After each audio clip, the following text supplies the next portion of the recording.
사무엘상 26장 6절. 이에 다윗이 햇사람 아히멜렉과 수르야의 아들 요압의 아우 아비새에게 물어 이르되 누가 나와 더불어 진영에 내려가서 사울에게 이르겠느냐 하니 아비새가 이르되 내가 함께 가겠나이다. 아멘. 이방원으로 우리에게는 익숙한 조선의 3대 왕 태종이 있죠. 역성혁명으로 정몽주를 제거해 아버지 이성계로부터 미움을 샀지만 조선 건국의 계기도 됐죠. 무자비한 권력의 속성을 보여준 왕으로 많은 비판을 받는 왕 중에 하나지요. 왕권을 강화하기 위해서 외척 세력과 자기 자신들까지도 가감하게 숙청했던 그러한 왕이기도 합니다. 그런데 아이러니하게도 우리가 가장 존경하는 세종대왕의 아버지입니다. 그리고 여러 가지 비판 가운데서도 그에 대한 긍정적인 평가하는 부분들도 있어요.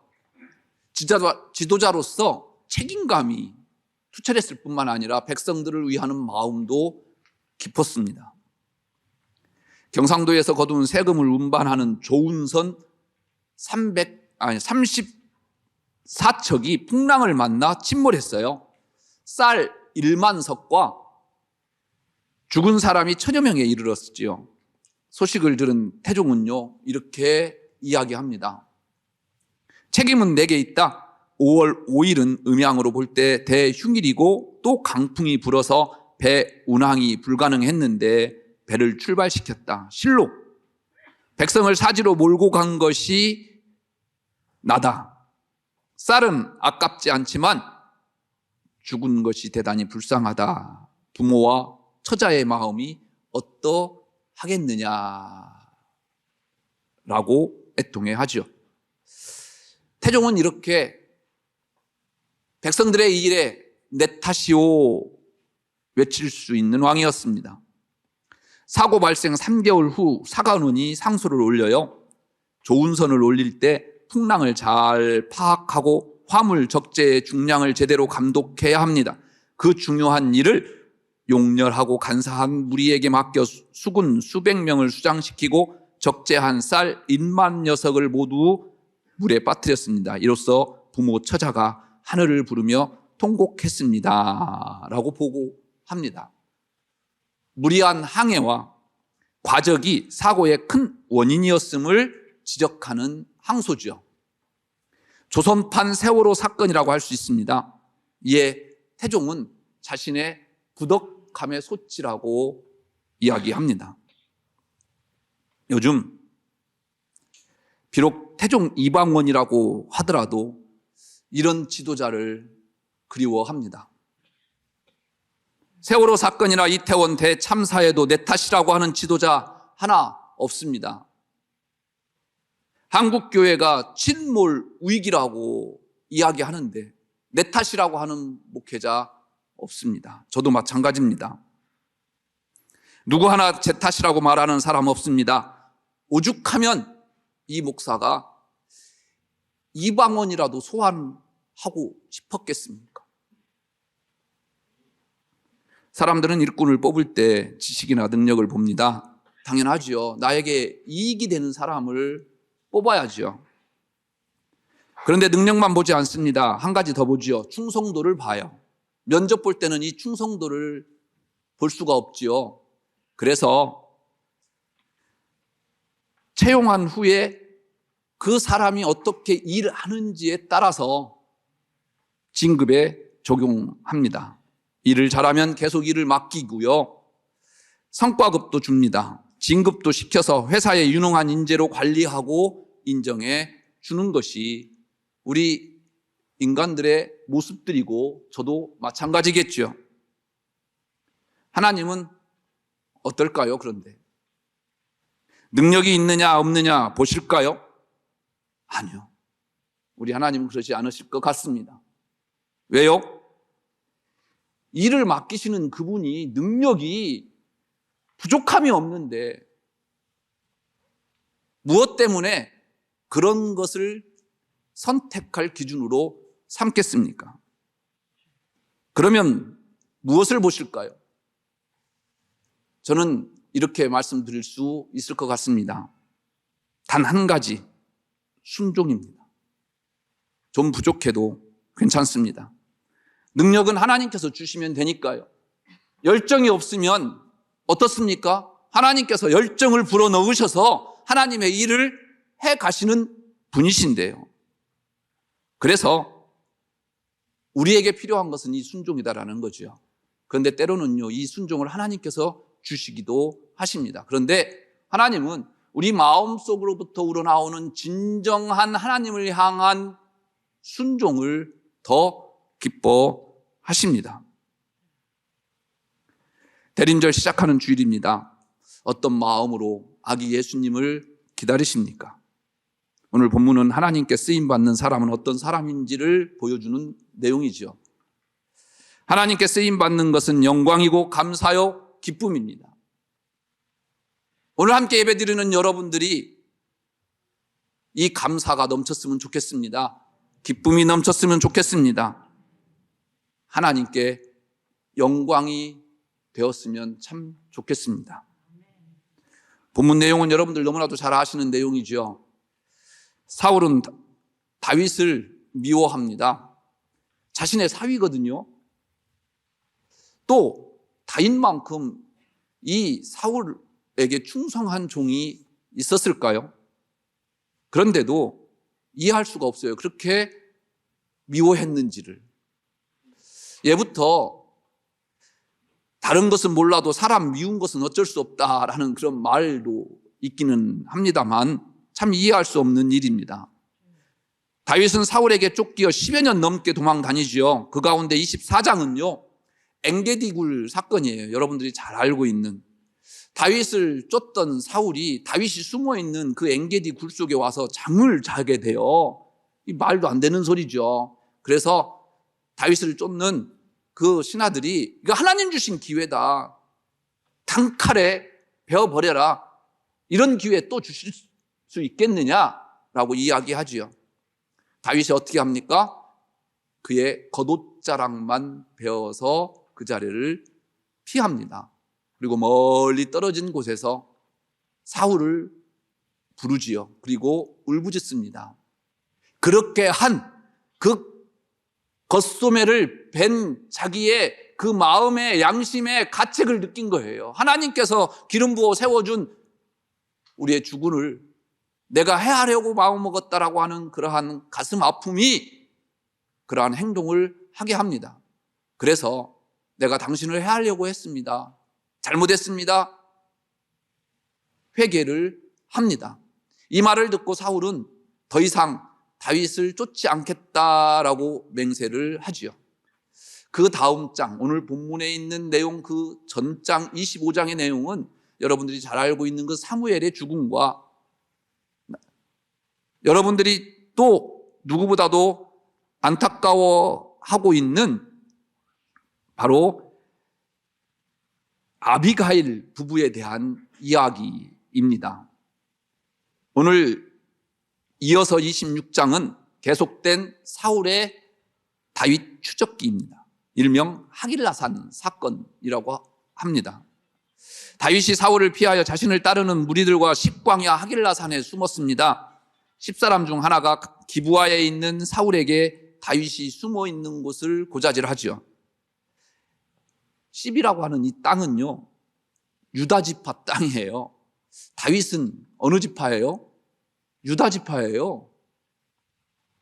이해가 안 가지 않습니까? 자기 지파 사람이 지금 사울에게 쫓기고 있으면 사울을 미워하면 미워했지 왜 이 다윗을 사울에게 고자질했을까?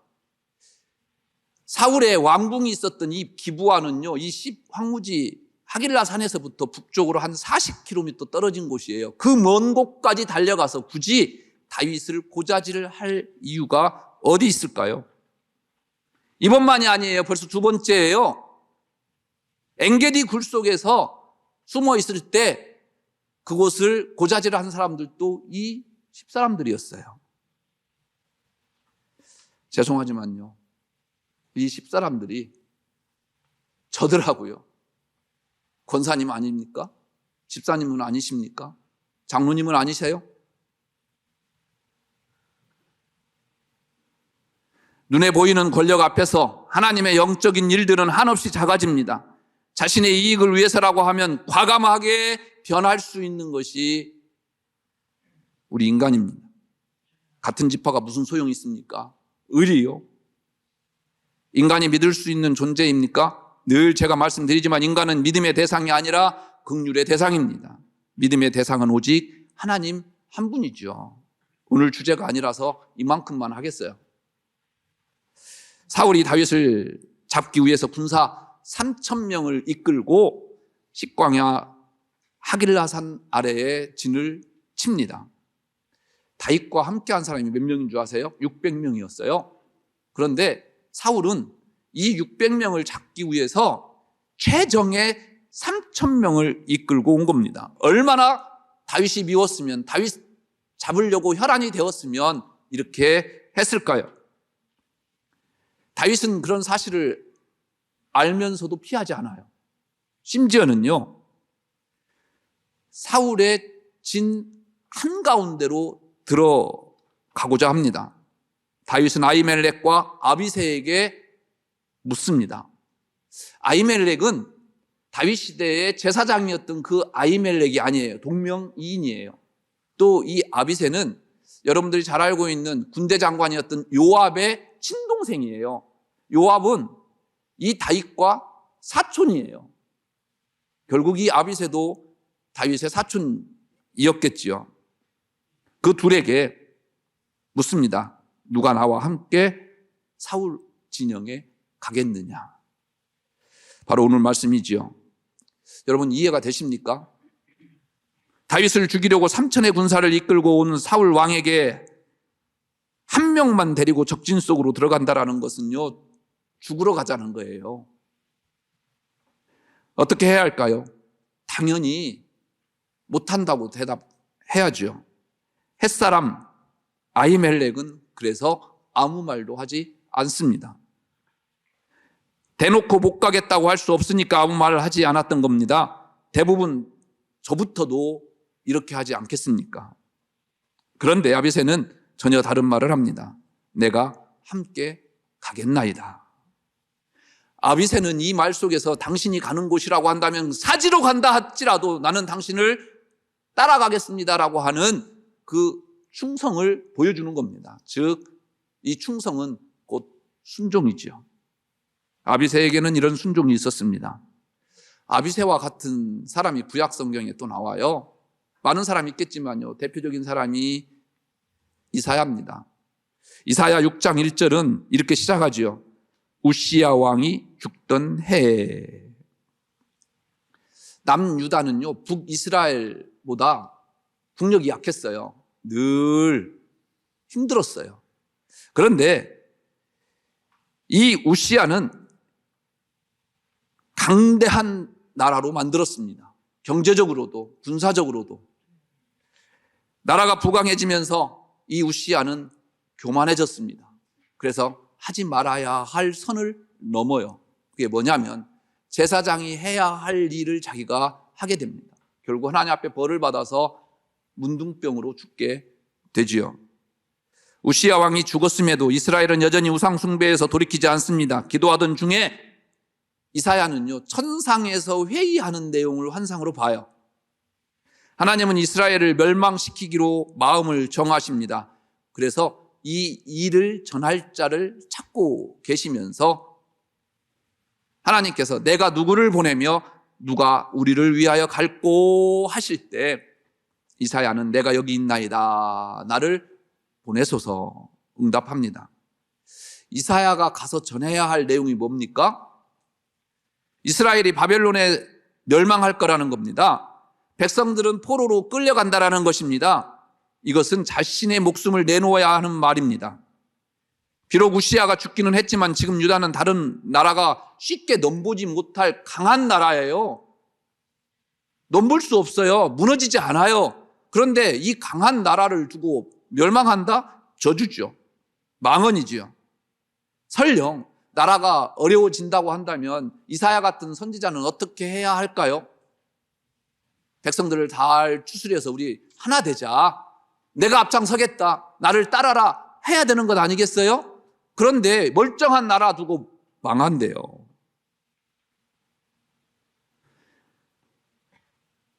이럴 때 백성들에게 돌로 맞아 죽어야 하겠지요. 그런데 이런 사실을 잘 알고 있으면서도 이사야는 내가 여기 있나이다. 나를 보내소서 응답하고 있습니다. 하나님을 믿는 우리에게 필요한 것이 딱 하나가 있습니다. 돈도 권력도 지식도 아닙니다. 순종입니다. 하나님 앞에 이것만 있으면 됩니다. 왜 그러신 줄 아십니까? 하나님의 종들이기 때문에 우리는. 하나님이 무엇이 필요할까요? 하나님이 무엇이 부족해서 우리에게 무엇인가를 요구하시겠습니까? 생각해 보십시오. 우리가 하나님 앞에서 중요한 것은 하나님을 인정하는 것뿐입니다. 하나님을 인정하는 것은 바로 순종으로 드러나는 겁니다. 하나님은 우리의 순종을 달아보시는 것입니다. 문제는 내가 순종하지 못함입니다. 왜 우리가 어려움을 겪는 것입니까? 왜 이렇게 우리가 가슴 아파하는 것입니까? 생각해 보니까요. 다른 게 아니더라고요. 내가 하나님 앞에 더 순종하지 못하니까. 하나님 앞에 내가 더 내려놓지 못하니까 우리 스스로 힘들게 하는 것은 아닐런지요. 아비새는 다윗이 누가 나와 더불어 진영에 내려가서 사울에게 이르겠느냐라는 말에 두말하지 않습니다. 내가 함께 가겠나이다. 즉시 순종합니다. 그 결과가 무엇이었습니까? 아비새는요, 다윗과 동행하면서요, 놀라운 역사를 바라보게 됩니다. 그 역사의 한중간에 자기가 서 있음을 보게 되지요. 긴장되고 떨리는 마음으로 다윗을 따라서 사울왕이 있는 진영으로 들어가는데요, 그 많던 3,000명의 군사가요, 다 수면제 먹었는가 봐요. 다 자기들이 오는 줄도 모르고 쿨쿨 잠만 자고 있네요. 다른 사람들도 아니고 왕의 천막을 지켜야 할 그 보초들까지도요, 다 잠에 빠져 있습니다. 다른 사람도 아닌 군사령관인 아브넬까지도 쓰러져 죽은 듯이 자고 있습니다. 아비새가 이 광경을 보고 어떤 생각했을 것 같습니까? 수사님, 어떤 생각했을까요? 하나님의 일을 하는, 하나님께서 사랑하는 이 다윗이 무엇인가 할 때 도저히 일어나지 않는 일들이 일어나는구나. 하나님께서 이렇게 역사해 주시는구나. 하나님께서 함께 하시는구나 깨닫지 않았을까요? 이렇게 하나님은 순종하는 자에게 기이한 일들을요 준비하십니다. 지난주 월요일에 친구 목사님들하고 강경에 다녀왔어요. 강경하면 떠오르는 것이 젓갈이죠. 젓갈집 많아요. 온통 다 젓갈집이에요. 밥을 먹는데도 젓갈만 나와요. 젓갈 정식이 있더라고요. 강경시장은요, 평양시장, 대구 서문시장과 함께 조선의 3대 시장 중에 하나예요. 그런데 이 강경이요, 한국 교회사에서나 독립운동사에서 아주 중요한 곳이었어요. 여러분들 3.1운동 하면 지금 광화문 촛불 집회를 기억하시죠? 그렇게 생각하시죠? 아니요. 유관순 누나가요, 3.1 만세운동을 할 때 광화문 광장에서 다 모여서 수천 명, 수만 명이 모여서 그렇게 하지 않았어요. 지역별로 몇십 명, 많게는 몇백 명 모여서 3.1 만세운동을 지역별로 했어요. 그런데 이 강경은요, 1,000명이 넘게 모였어요. 교회사적으로도 아주 중요한 곳입니다. 우리나라 최초의 침례교회 발상지입니다.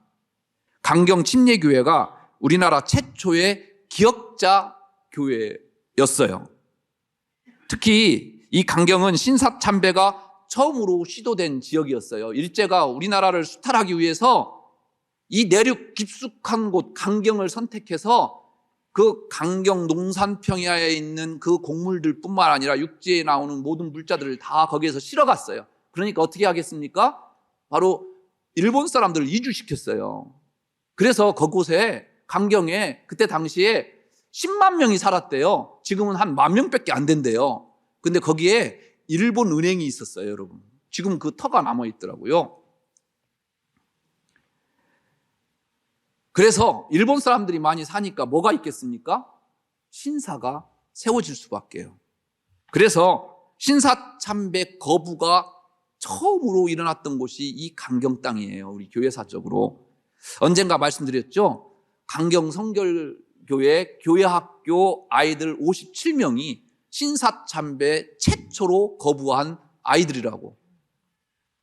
거기에 끄덕끄덕 하는 건 알아들었다는 이야기인가요? 기억하고 계시다라는 건가요? 성결교회 초대 감독, 그러니까 총회장이죠. 요즘 말하면 영국 선교사 존 토마스였어요.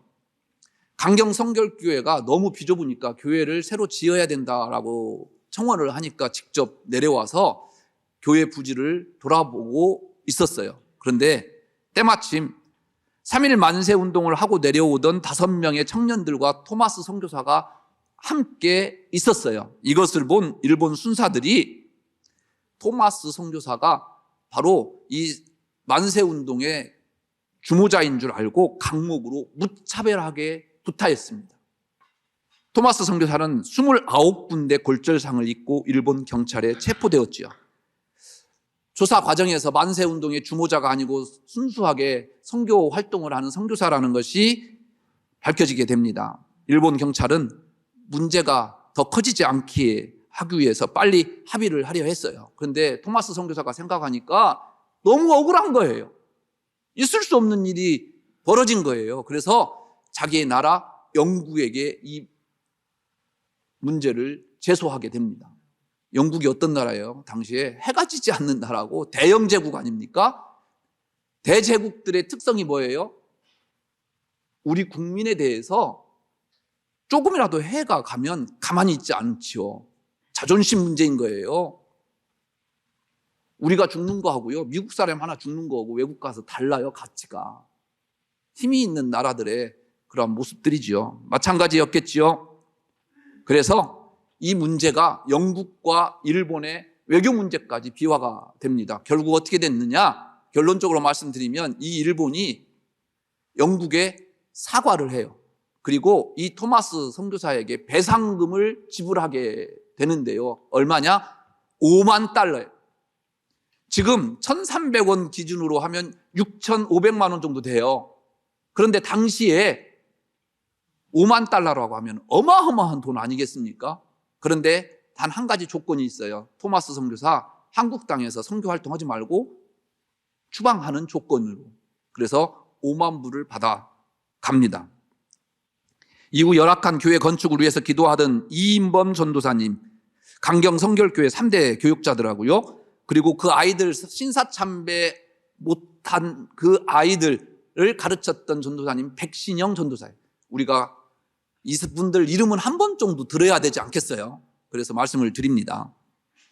그분들이 이 교회를 이제 지어야 되는데 토마스 선교사는 떠났고 교회는 지어야 되겠고 손으로 편지를 써서 전국에 있는 방방곡곡의 교회들에게 도와달라고 호소문을 쓰지요.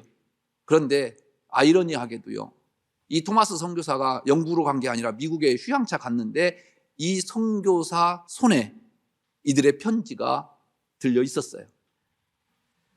그래서 이 토마스 선교사는 자기의 잘못을 회개하고 이 강경교회를 위해서 건축에 필요한 돈 전부를 헌금하게 됩니다. 강경 성결교회는 한옥 예배당으로 1924년 이 토마스 선교사의 맥값으로 지어진 교회입니다. 보시는 사진의 교회입니다. 한옥으로 지어졌는데 이쯤 되면 사진이 떠야 되는데 안 뜨네요. 방송실 이 교회예요. 권사님, 집사님, 장로님, 우리 교회 해야 할 일이 너무 많아요. 사회봉사관도 줘야 되는데 아직 돈이 별로 없어요. 맞으세요? 가서 좀 매맞고 좀 오세요. 무엇을 말씀드리려고 하는 겁니까? 하나님의 일은요, 하나님께서 이렇게 말도 안 되는 일로 이루어 가시는 겁니다. 왜요? 하나님의 일이기 때문에. 하나님의 섭리를 이루어 가셔야 되기 때문입니다. 다윗은 순종한 아비새에게 더 큰 일을 맡겼습니다. 다윗이 군사령관 3인 중에 하나로 아비새를 세웁니다. 그런데 다윗의 말에 침묵한 아히멜렉은 아무 기록이 없습니다. 그 후 역사에서 사라졌어요. 하나님께서 순종하는 자에게 그 누구도 맛보지 못할 은혜와 복을 주십니다. 주님이 사랑하는 성도 여러분, 하나님의 말씀이 여러분들 마음속에 떨어지거들랑, 여러분들의 마음속에 그 하나님의 말씀이 감동이 되거들랑, 오늘 아비새처럼 이사야처럼 내가 여기 있습니다 고백하는 여러분들 됐으면 좋겠습니다. 아기 예수님 모시는 대림절을 맞이하여 여러분들은 어떤 마음으로 그 예수님을 기다리려고 하십니까? 여러분들에게 이 하나님 말씀 앞에서 엎드려지고 무릎 꿇는 이 순종의 마음으로 주님을 기다리는 대림절 되시기를 주의 이름으로 축복합니다. 기도하겠습니다.